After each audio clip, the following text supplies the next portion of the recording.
What does it mean to be human?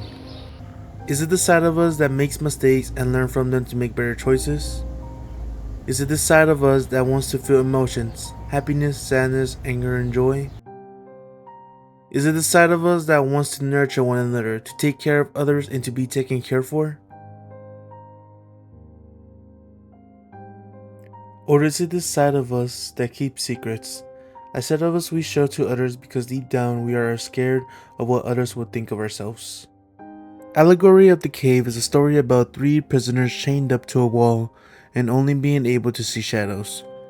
For many years, those shadows were all they could see, and to them, that was their reality. It wasn't until one of the prisoners escaped was when they could see the light for the first time. The shadows they once knew as the truth was a mere interpretation of what they were only seeing. What makes the story interesting is the use of light and darkness both being represented as a reality and an illusion.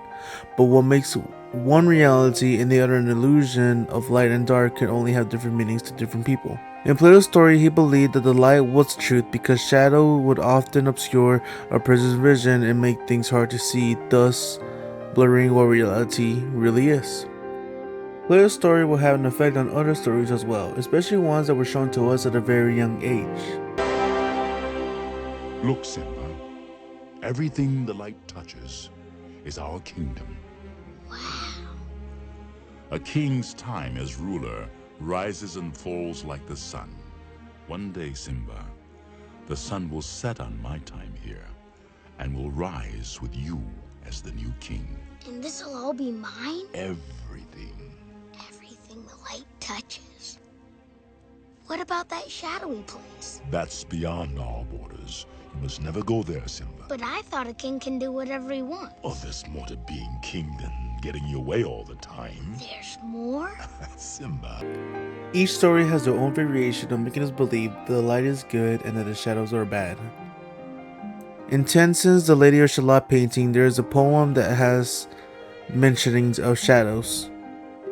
Quote, "And moving through a mirror clear that hangs before her all the years, shadows of the world appear." Quote. And, quote, "A funeral with plums and lights, and music went to Camelot, or when the moon was overhead, came 2 young lovers lately wed. I am half sick of shadows," said the Lady of Shalott. End quote. To me, whenever I observe this painting, I see Lady of Shalott looking at a version of herself that is sick of living a lie. She wants to be in the real world with light, a version of herself that isn't distorted. She is surrounded by a body of water. Looking at the water can only give you so much light. Instead, she sees a shadow of herself that isn't real but a version. In J.F. Martel, Reclaiming the Art in the Age of Artifice, he has 2 texts that have struck out to me. Artifice can lead us to the acts of self-betrayal. It is not in the least concerned with who we are or what we believe, only with what we do and how we behave. Nor are the two only easy to tell apart in the real world, where a given work can contain traces of both. There are works of artifice that in some elements forego their stated objective to produce moments of mystical brilliance. Likewise, a critic so inclined could possibly find hints of artifice in even the greatest work of art. I believe that a mix of light and shadow can often get mixed up with each other. Oftentimes we want to believe something that started off as a lie and then turn into the truth and vice versa. In the picture of Dorian Gray, Dory simply wanted the beauty in his life, and the beauty was that drawing of him and Basel had made for him. He didn't want to face the reality that one day he would turn old and no longer look what he used to be. To Dorian Gray, he would have preferred to be in the cave, living life full of illusions and not face reality. Many of us have this thought in our heads too. We often scroll through social media and see other people's reality, sometimes even visualize ourselves in their reality. Maybe there is a version of Dorian Gray that lives inside us all, a piece of us that wants to hold on to that shadow and never let it go because the reality of it would hurt just too much. In the Secret History, each one of those characters are living in a shadow, a lifestyle that they know truly isn't their own.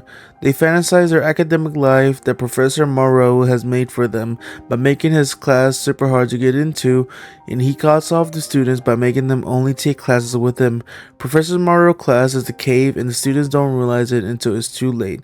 The world around them is simply a shadow in the skies, only bits of flame and light can point them to the right direction, but was it always too late for one of them?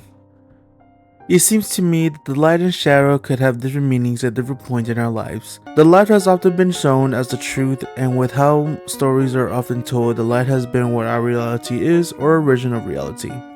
To other people, shadow is their reality, because shadows can have this feeling of cover that the light simply cannot have. Light is meant to expose us in a way that makes us vulnerable, and the shadows, or while often hard to see, provide another piece of reality or a different piece of perspective that the light cannot always give. I believe that shadows shouldn't be something that scares us. Shadows are just things that we haven't learned or opportunities waiting to be discovered within ourselves. We don't have to share our shadows, but embrace them, as keeping things in the dark can always cause a version of ourselves, almost like a spotlight for an actor. It's performative in a way that's done for others to see our best selves, but that's not what makes us human. We all have a side of ourselves that everyone struggles with. We all have insecurities that we would rather leave in the shadows. However, I believe getting to learn those shadows and overcome them can cause the darkness to become our greatest strength and become more humane to ourselves. Piece of shit alien! That is where you've always been wrong about me, Lex. I'm as human as anyone. I love, I get scared. I wake up every morning, and despite not knowing what to do, I put one foot in front of the other, and I try to make the best choices I can. I screw up all the time. But that is being human. And that's my greatest strength. And someday, I hope, for the sake of the world, you understand that it's yours too. Did your pain eventually go away? No. But in time, I learned there's something even more powerful than pain. The love we felt for each other. That's what you need to hold on to, Shadow. Maria might be gone, but your love will always remain.